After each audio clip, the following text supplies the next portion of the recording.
les dije que para hoy íbamos a ver este ejemplo de acá y con eso terminamos el tema 4. Entonces, inmediatamente después vamos a iniciar con el tema número 5, que ya ese es el último. Bien, el último para su primer parcial. Bien, entonces, vamos a iniciar de una vez con este ejemplo. Habíamos visto que el vórtice está dado ¿por qué? Por una aceleración con respecto a un eje, ¿verdad? Entonces, fíjense el ejemplo que vamos a ver. Si no me equivoco, obviamente esto ustedes lo tienen en el libro. Primero nos dice que un recipiente cilíndrico, tenemos un recipiente cilíndrico de diámetro de 100 milímetros y una altura de 0.3 metros. Se ha dispuesto para que pueda rotar alrededor de su eje. Entonces, ya sabemos que estamos hablando de velocidades angulares, que este eje es vertical. Cuando está en reposo, el agua llega a 225 milímetros. Calcular la velocidad de rotación en radianes por segundo, a la cual, inciso A, el agua puede rebalsar por el borde superior del recipiente e inciso B, cuando tengamos una profundidad axial de 0. Ahora fíjense los esquemas. Acá están las dos opciones. La opción A, ¿qué nos dice? Que nosotros tenemos que calcular, primero que todo, cuál es la velocidad de rotación para este esquema. Fíjense que tenemos ahí dentro el fluido, tenemos el radio, que ya habíamos visto este esquema en la anterior clase. Yo les había dicho que para este tipo de ejercicios siempre vamos a contar por el radio porque estamos hablando de una velocidad rotacional. Por lo tanto, el recipiente que contiene este fluido es cilíndrico. Bien, inciso A, vamos a calcular el agua cuando el agua rebalse por el borde superior de este recipiente, es decir, cuando le demos la rotación al fluido dentro de este recipiente, ¿qué es lo que va a suceder? El fluido puede rebalsar. Entonces, eso es lo que tenemos que calcular. Y luego vamos a calcular cuando tengamos una profundidad axial de 0. Es decir, fíjense, acá está la otra opción o el inciso B, cuando el fluido, al momento de que nosotros velocidad rotacional, tengamos esta profundidad que prácticamente es de 0. Y no como en este caso, que si nos fijamos, acá tenemos una profundidad total de 0.3 metros. Pero la forma de este paraboloide, obviamente al rotar el fluido, no va a ser de los 0.3 porque va a rebalsar. Entonces va a tener otra profundidad y para eso, fíjense acá, tenemos 0.025 de A a B y acá tenemos otra altura de simplemente la curva que se forma o ese paraboloide. Y para el no tenemos ninguna profundidad y por eso nos dice que vamos a calcular cuando la profundidad axial sea 0. Entonces ahí está. El paraboloide está al tope con el fondo de nuestro recipiente. Tenemos esas dos opciones. Entonces la primera, cuando el agua está justo por rebalsar sobre el borde de este recipiente, ¿cuál es la situación que nos muestra la figura? Acá la tenemos la profundidad de 0,3 con la superficie de agua según el paraboloide, es decir, ¿qué es lo que vamos a calcular? Nosotros necesitamos saber prácticamente el volumen de este paraboloide. Bien, entonces, ¿por qué está dado ese volumen? Está dado desde C, incluye O y hasta D, ¿verdad? Esa es la forma del paraboloide. Entonces, el volumen de este paraboloide es la mitad del cilindro. Por lo tanto, ¿qué es lo que vamos a calcular? Ese volumen de C, O y D va a ser igual a ¿qué? Como nos dice que es la mitad del cilindro, de todo el cilindro, entonces va a ser igual a ¿qué? A 1/2 del volumen del cilindro, que está dado entre C, D E y F. Ahí está, toda esta parte de acá. Entonces, como nosotros estamos trabajando con el radio, porque siempre lo vamos a tener, les vuelvo a recalcar, este es un recipiente cilíndrico. Entonces, siempre vamos a tener involucrado el radio. Entonces, va a ser igual a ¿qué? A 1/2 de pi por el radio al cuadrado por z. Y acá está, la altura z. Entonces, la altura de todo este paraboloide. Bien, entonces el volumen de esa porción que vamos a calcular va a ser igual a ¿qué? A 1/2 de pi por radio al cuadrado por z, eso ya lo vimos. Entonces eso va a ser igual a ¿qué? Z es igual a ¿qué? Simplemente vamos a reemplazar A y B. Acá está la distancia A y la distancia B, ¿ya? Que es lo mismo que esta distancia Z, y eso es lo que nos está indicando aquí en la fórmula. Si AB es el nivel original del agua cuando esta está estacionaria, es decir, cuando no tiene movimiento, no se va a derramar el líquido. Entonces, lo que vamos a calcular es ese volumen tomando en cuenta ya en la parte de ¿qué? De A a B, cuando se produzca de A a B va a estar el agua estacionaria, ¿ya? Pero cuando se produzca esa velocidad rotacional o velocidad angular, vamos a llegar a C y F.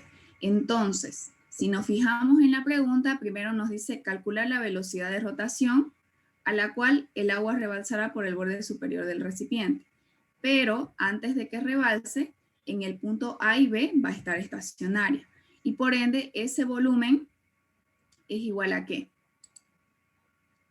Es igual al volumen del cilindro. Fíjense, ABEF. Volvamos al esquema. ABEF. Entonces, primero tomamos en cuenta esta parte de acá solamente hasta la distancia A, porque ahí todavía no se rebalsa el fluido del recipiente. Entonces, eso va a ser igual a ¿qué? A 1/2 de pi por radio al cuadrado, A más B, que es lo mismo que A va a ser igual a B. ¿Por qué? Porque es la misma distancia, fíjense. De acá a acá es la misma distancia. Por eso nos está remarcando que van a ser iguales. Donde vamos a tener que como Z es igual a más B, entonces eso nos da 2. Ahora, A va a ser igual a ¿qué? A 2, y vamos a restar la distancia de ¿qué? La distancia total de nuestro recipiente, que es 0.3 menos 0.225. Aquí está, fíjense. Necesitamos nosotros ¿qué distancia? Necesitamos esta distancia. Entonces, la única distancia con la que contamos es este 0.3 y restándole esta de 0.225 vamos a obtener la de acá. Entonces, ahí está, da 0.15 metros. Entonces, en el borde superior extremo del recipiente, el radio va a ser igual a ¿qué? A 1/2 del diámetro. Y eso nos da a 0.05 metros. De la ecuación número 6, que esta ya la habíamos visto en la anterior clase, donde ya no utilizábamos, si se acuerdan, las primeras ecuaciones que vimos eran con la intervención de ¿qué? De las aceleraciones, ¿verdad? Porque estábamos hablando de una aceleración en X, etc. Entonces habíamos visto ecuaciones para aceleración y para desaceleración. Pero ya a la hora de que interviene esta velocidad rotacional OW, ya no necesitamos la aceleración. ¿Por qué? Porque no es un plano horizontal y es bueno. Por tanto, esta ecuación ya la vimos en la anterior clase y es igual a ¿qué? Acá está. A la raíz de ¿qué? De 2 veces la gravedad por la altura z sobre el radio. Entonces nosotros ya tenemos todos esos valores, ya tenemos el radio de 0.05 y ahí está que la velocidad nos da 31.31 radianes por segundo. Bien, ahora simplemente vamos a calcular el inciso B, que nos dice que vamos a tomar en cuenta que la profundidad axial, es decir, a la hora de que nos de fluido, la velocidad angular, es decir, que el fluido esté en movimiento, vamos a tener que la curva o el vórtice se va a formar desde el fondo del recipiente, no como en este caso.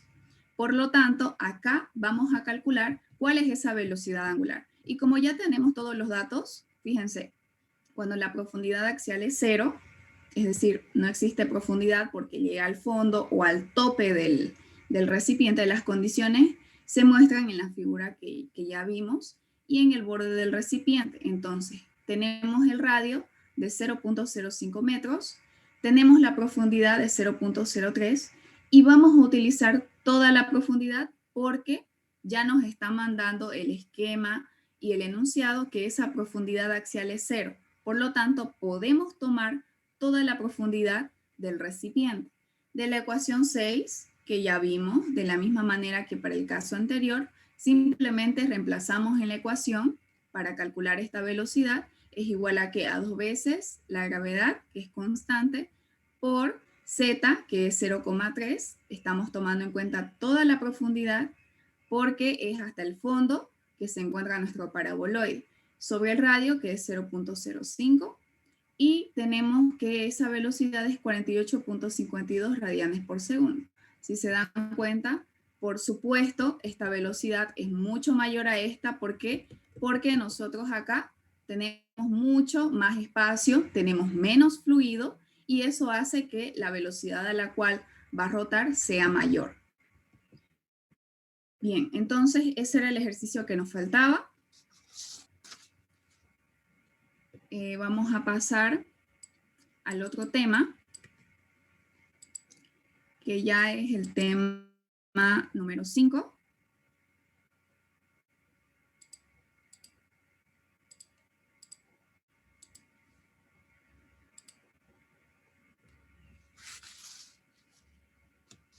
Bien, este tema vamos a volver a ver un poco más acerca de la estática de fluidos. En el anterior tema, en resumen, ¿qué es lo que vimos? Vimos el equilibrio relativo, ¿verdad? Entonces, estábamos refiriéndonos a que un fluido puede estar en equilibrio no solamente cuando se encuentre estático en un recipiente, sino al estar sometido quizás a una velocidad que sea constante, este fluido no va a tener movimiento, es decir, va a estar en equilibrio relativo. Eso ya lo vimos en el anterior tema. Yo les había explicado algunos ejemplos para que ustedes puedan recordar los conceptos. Entonces, ahora vamos a ver esta parte que se llama estática de fluidos. Por supuesto que es redundante también con el tema anterior y vienen enlazados. Bien. Lo que vamos a ver. Vamos a ver los fluidos, líquidos y gases. ¿Por qué los gases se consideran un fluido? A ver, si ustedes, o bueno, si nos ponemos a hablar un poquito acerca de qué es lo que pasa con el agua cuando está sometido o sometida, perdón, a radiación. ¿Qué es lo que pasa con el agua? Se convierte en un vapor de agua. Entonces, por ende, es un gas, pero sigue siendo parte de los fluidos, es un fluido.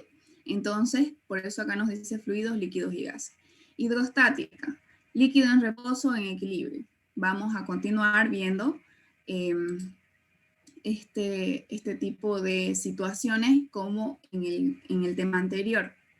Líquido, volumen definido, constante y forma variable. Vamos a ver cómo podemos determinar esos volúmenes, si son constantes de acuerdo a la forma del recipiente o a la forma que el fluido pueda tener. ¿Cuáles son los objetivos? De que nosotros podamos conocer las características y las propiedades de estos líquidos en reposo. También vamos a conocer un poco acerca de sus efectos que tienen en algunas obras civiles. Las presiones y efectos sobre los cuerpos sumergidos también lo vamos a ver en la parte final de este tema.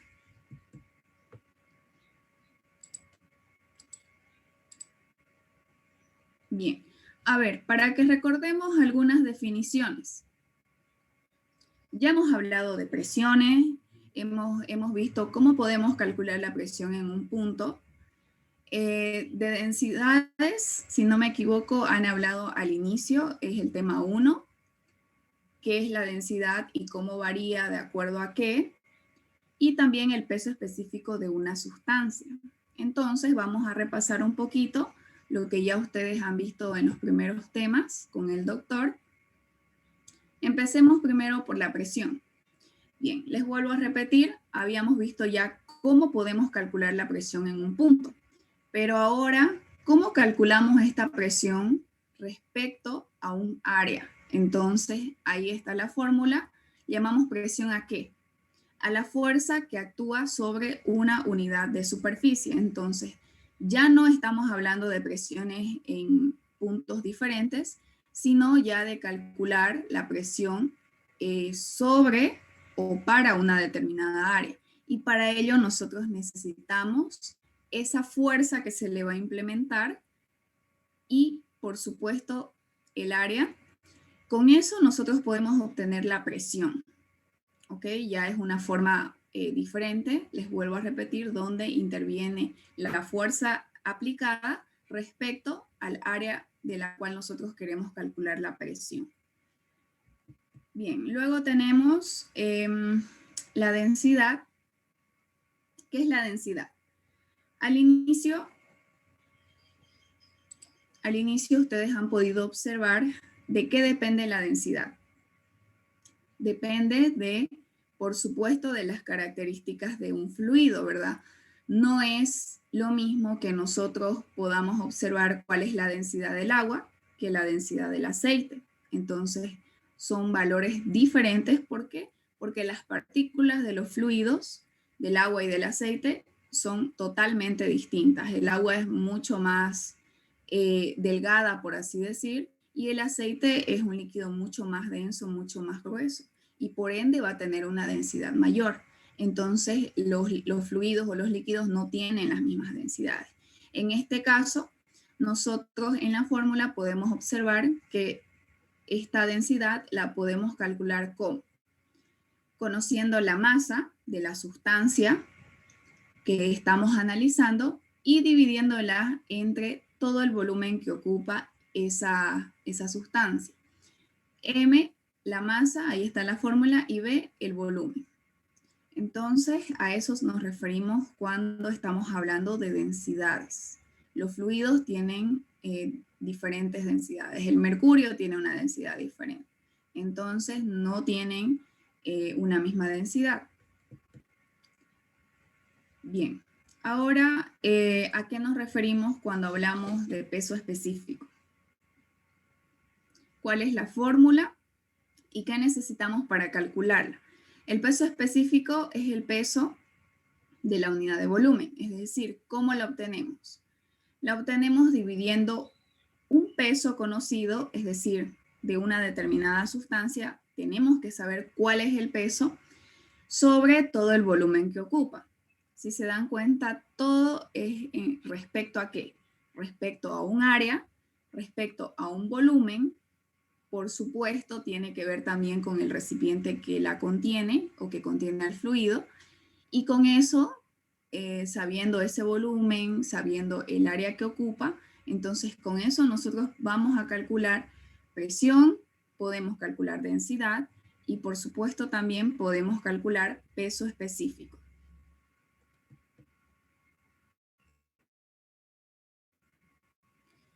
Bien, acá tenemos el teorema general de la hidrostática. En la anterior clase vimos uno parecido, no sé si se acuerdan, pero a la hora de que estábamos viendo la deducción para las fórmulas de ¿qué?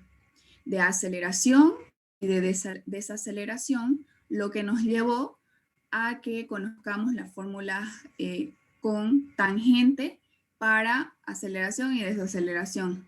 Entonces, este esquema es el mismo, si se dan cuenta, pero como estamos hablando de hidrostática, entonces, por supuesto, nos vamos a referir a presiones y no a aceleraciones, pero solamente quería hacerles recuerdo de que era el mismo esquema. Fíjense, teníamos una masa o una parte de fluido donde que en el anterior caso observábamos las aceleraciones para las diferentes direcciones. En este caso, ¿qué tenemos? Tenemos presiones en X, presiones en Y y presiones en Z. Entonces, vamos a hacer la misma deducción. Por supuesto, yo no les voy a hacer énfasis de que esto multiplicado por esto y shalala, porque no viene al caso, para que no nos quedemos toda la clase. Sin embargo, fijémonos que primero que nada se realizan estas sumatorias de fuerzas en cada uno de los planos, en X, en Y y en Z. Entonces, cada presión por cada diferencial, de acuerdo a la dirección en la cual están actuando, ahí están sumatorias en X igual a 0, en Y, y ahí está, para cada uno de los ejes.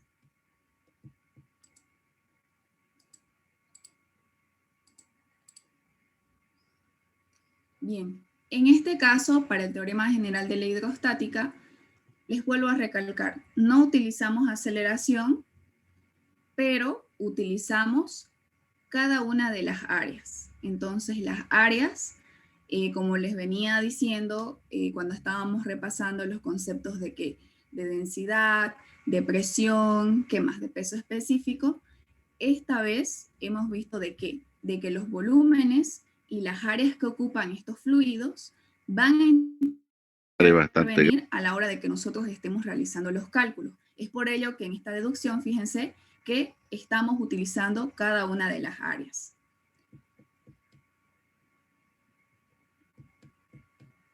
Bien, entonces, fíjense que en este caso, para estas variaciones de presiones o diferencias de presiones, para el reposo absoluto, porque estamos hablando de fluidos en equilibrio, cuando tengamos A igual a 0, X igual a 0, por acaso ahí está cada uno de los componentes, en X, en Y y en Z. En X0, en Y0, pero en Z, como estamos utilizando pesos y masas, entonces siempre va en gravedad. Entonces para Z va a ser igual a menos G, menos la gravedad. Y por lo tanto vamos a tener que la presión es igual a ¿qué? Menos esa densidad por la gravedad por una determinada altura Z, que no la conocemos, más C. C es una constante. Pero cuando nosotros tengamos una altura igual a 0, ¿qué es lo que va a pasar? Toda esta multiplicación se nos va a volver nada y simplemente nos va a quedar que la presión va a ser igual a esa constante. Entonces, ahí tienen por integración cómo llegamos a esta parte de las presiones, donde, si se dan cuenta, es prácticamente lo mismo. La presión en un punto era igual a ¿qué? Nosotros ya lo sabíamos. Densidad por la gravedad por una altura. En este caso, la altura está dada por Z, ya, pero es lo mismo que H. Más una constante. Esa es la diferencia con las ecuaciones que hemos estado viendo anteriormente. Entonces, fíjense que acá tenemos este esquema donde tenemos este plano de comparación. Tenemos la línea piezométrica, que es hasta donde nosotros tenemos el agua. Tenemos una altura Z, que es altura relativa. En realidad, como acá están involucrados para efectos de la deducción de estas fórmulas, dos puntos, fíjense. El punto 1 y el punto 2 está en este lado. Entonces, nosotros podemos calcular la presión en este punto o en este, y también podemos calcular las diferencias de presiones entre ambos puntos. Bien, entonces, primero, fíjense que de la ecuación 3, de la última que vimos, integrando esa diferencia de presión, tenemos que 1 y 2, por lo tanto vamos a tener presión 1 menos presión 2 va a ser igual a ¿qué? A la densidad por la gravedad por Z1 menos Z2. A ver, fíjense, si calculamos esta diferencia de presión, por supuesto, vamos a tomar en cuenta la densidad de este fluido, vamos a tomar en cuenta la gravedad, pero con el signo negativo, por la diferencia de alturas entre Z1 y Z2, Z1 hasta el punto 1 y Z2 está mucho más arriba. Entonces sí hay una diferencia de altura. Bien, la altura de presión está dada ¿por qué? Está dada por la presión en cualquiera de los dos puntos. Fíjense, acá tenemos para P1 y para P2. Entonces, de acuerdo a la profundidad a la cual nosotros estemos calculando la presión, por supuesto va a estar involucrada también esa altura. Entonces, la altura va a ser igual a ¿qué? A la presión en ese punto sobre el peso específico. A eso se llama altura de presión. Y la presión en un punto, para este caso, simplemente la podemos calcular como multiplicando el peso específico por la altura, que estamos despejando simplemente de esta ecuación la presión. ¿Por qué? Porque tenemos altura. Y si ya contamos con la altura y el peso específico, por lo general nos viene dado ya de un determinado fluido, entonces simplemente despejamos y de ese modo podemos calcular la presión puede ser en el punto 1 o en el punto número 2. Bien, entonces continuando con esa diferencia de presiones, podemos integrar las alturas. En este caso, fíjense que Z1 menos Z2 es lo mismo que nosotros trabajemos con las variables de H. Va a ser H1 menos H2. Por si les confunde el utilizar el término de Z, entonces es lo mismo que estemos utilizando las alturas porque igual son distancias. Bien, entonces podemos decir que H2 es igual a 0 y P2 es igual a 0, es decir, la altura 2 y la presión 2 son 0. Por lo tanto, podemos tener que para calcular la altura de presión 1, vamos a utilizar que la presión 1, la presión en este punto sobre el peso específico del fluido. Entonces, es como que nosotros digamos que esa ecuación era lo que yo les decía, o puede ser H o puede ser Z, que ambas son lo mismo. Cuando se trata de alturas, podemos utilizar cualquiera de las dos variables. Y esto lo vamos a igualar a ¿qué? A una constante C, que era lo que habíamos visto en la deducción anterior, donde yo les había dicho que la diferencia era que nosotros acá teníamos esta constante, y no así como en los casos anteriores, donde simplemente calculábamos la presión, tomando en cuenta que la densidad, la gravedad y la altura. Acá también nos interviene o se nos suma esa constante C. Bien.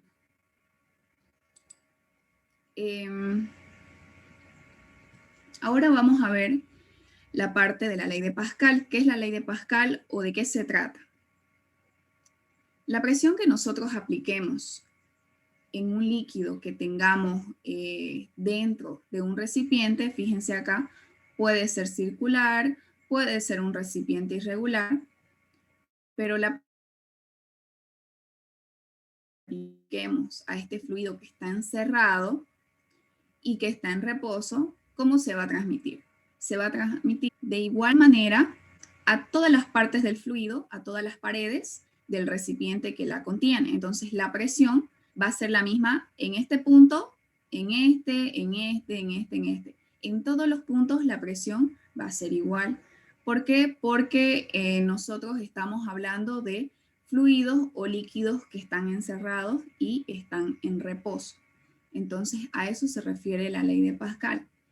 En un momento les voy a mostrar un video donde ustedes van a poder observar algunos ejemplos de la vida real aplicando que esta ley de Pascal asume o aplica o su aplicación está establecida porque la estableció este señor Joseph Bramah, que dijo que la aplicabilidad de la ley de Pascal la podía él ejemplificar en qué, en esta prensa hidráulica, que consiste en qué, en que nosotros o en que tengamos este recipiente que consiste en 2 cilindros, fíjense acá, tenemos podríamos llamarlo cilindro A y cilindro B, que tienen diferentes diámetros. Entonces, generalmente esta prensa está llena por un líquido que es incompresible. Es por eso que habíamos hablado acá en la ley de Pascal que esto se da ¿dónde? Donde tengamos un fluido que esté encerrado para que se pueda aplicar esta ley de Pascal o para que nosotros podamos calcular la fuerza que tenemos que implementar para levantar algún equipo, para levantar algún... En ejemplos, hay autos, ya lo vamos a ver más adelante. Entonces, estos vasos comunicantes o prensa, también se llama prensa hidráulica, van a estar ¿qué? Acá tenemos que tienen, cada una de ellas tiene un émbolo, ¿ok? Y por ende tienen el líquido encerrado entre ambos vasos comunicantes. Entonces, al aplicarle yo una presión en este punto, ¿qué es lo que voy a generar? Voy a generar que este émbolo de acá, con la fuerza que yo estoy aplicando acá, se eleve hacia arriba, esta parte de acá, y entonces así es como actúa, por ejemplo, ese equipo que puede levantar el auto cuando nosotros queremos cambiar la llanta, el gato. Entonces, de ese modo es que actúa ese equipo, aplicándole una fuerza para que pueda levantar un objeto mucho más grande que el mismo equipo, porque a comparación del auto, el equipo que utilizamos es pequeñito, ¿verdad? Pero tiene una fuerza bastante grande para que pueda levantar el auto. Entonces, de esa manera funcionan estos vasos comunicantes o esa prensa hidráulica. Entonces, cuando aplicamos una fuerza en el émbolo menor, les vuelvo a repetir, ¿se produce qué? Se produce una presión en el líquido de este émbolo mayor, produciendo una fuerza de mayor magnitud. Y esto hace que cualquier objeto que tengamos acá, podamos nosotros elevarlo siempre y cuando esa fuerza sea mucho mayor al objeto que queremos levantar o mover. Entonces, vamos a tener que la presión en A va a ser igual a la presión en E. ¿Y cuál era la fórmula de presiones? A ver, ¿se acuerdan? Para calcular la presión dijimos que vamos a tomar en cuenta que la fuerza que vamos a ejercer sobre un área determinada. Claro. ¿Sí?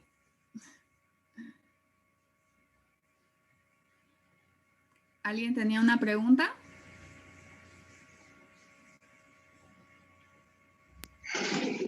No. Siga nomás, perdón. Ok.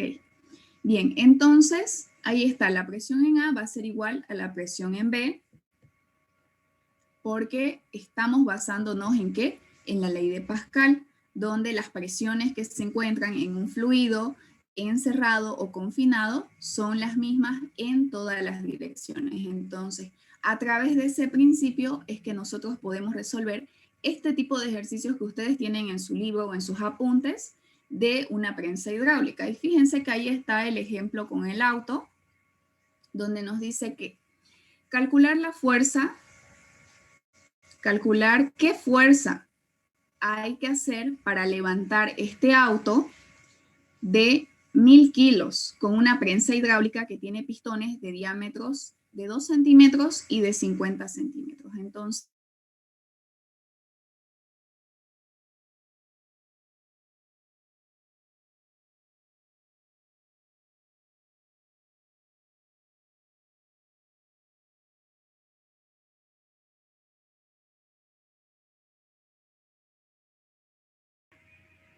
¿cuál es la fuerza que se tiene que emplear? ¿Para qué? Para levantar este auto que pesa 1000 kilos con una prensa hidráulica que tiene pistones, es decir, los pistones ya habíamos dicho que son este de acá y este de acá. Entonces, prácticamente es el equipo que encierra el fluido y por supuesto a la hora de que ejerzamos la fuerza no va a dejar que el fluido se escape por algún espacio. Entonces, cada una de las prensas, por supuesto, la más pequeñita tiene 2 centímetros de diámetro y la más grande tiene 50 centímetros. Entonces, ¿cuál es la función? Volvemos a repetir. Lo que hacemos es presionar el pistón más pequeño. ¿Para qué? Para que se ejerza esta fuerza que pueda levantar el pistón más grande donde tenemos el auto y por ende levantar el auto.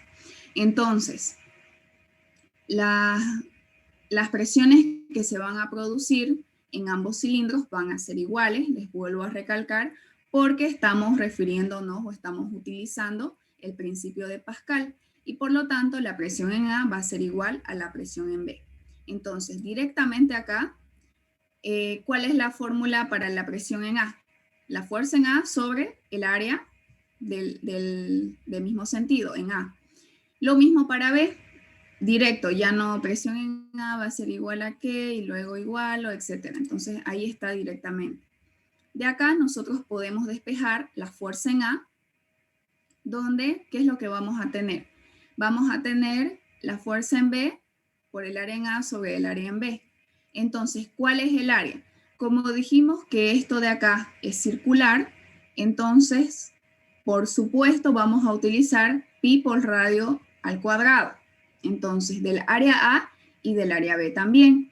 Pero como tenemos acá en la ecuación, fíjense, pi y pi, entonces podemos simplificar y simplemente llegar a qué? A que la fuerza en B la vamos a multiplicar por los radios porque pi ya lo hemos tachado y simplemente vamos a utilizar los radios. Simplificamos y nos quedamos con esto. Entonces, esta es la fórmula para prensas hidráulicas.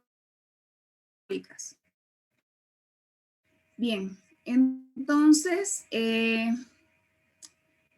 para los pistones, fíjense que acá tenemos una fuerza de, ¿cuál es la fuerza que tenemos que levantar? El auto pesa, esa es la fuerza en B, porque la fuerza en A es esta de acá, pero la fuerza en B, o el peso que tenemos que levantar es el peso del auto, y el auto pesa 1000 kilogramos, entonces ahí está, 1000 kilogramos, porque para esta ecuación de las prensas hidráulicas, tenemos radios para cada uno de los pistones, pero estos diámetros de 2 centímetros y 50, en la fórmula van a ir solamente la mitad, es decir, los dividimos entre 2 y eso es lo que va en la fórmula.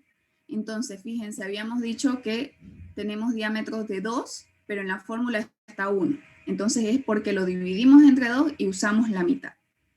Para los casos de prensas hidráulicas solamente. Entonces ahí está, el radio 1, que es 2 centímetros, pero la mitad, 1, y el radio 2, que es 50, pero la mitad, 25.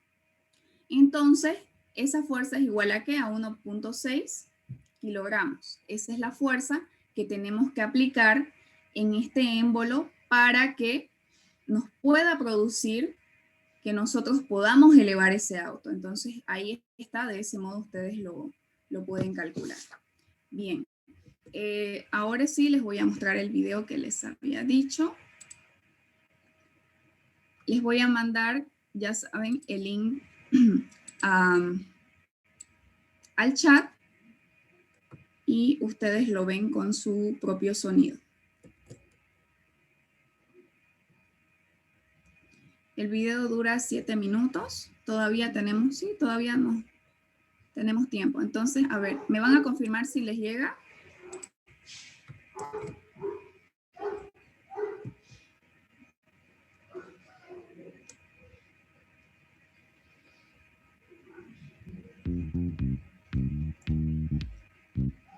¿Sí les llegó? Sí, ya está. Sí, yo perfecto.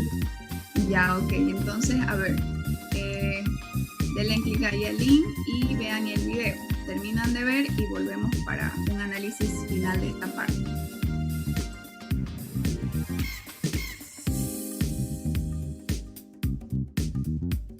¿Te has preguntado cómo con un simple aparato es posible levantar un auto cuyo peso es mucho mayor a la fuerza que se emplea para hacerlo, pareciera algo imposible.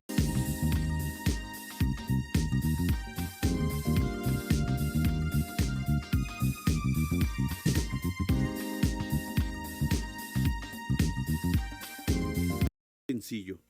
El funcionamiento de estos equipos se basa en un principio establecido por Pascal en 1600. ¿Terminaron? ¿Se acabó el video o se durmieron? Sí. Ahí estaba, ok. Ahí estaba en resumen todo lo que vimos. No está difícil, ¿verdad? Simplemente saber el principio y cuán inteligentes eran las personas de antes, porque esos principios se utilizan hoy en día.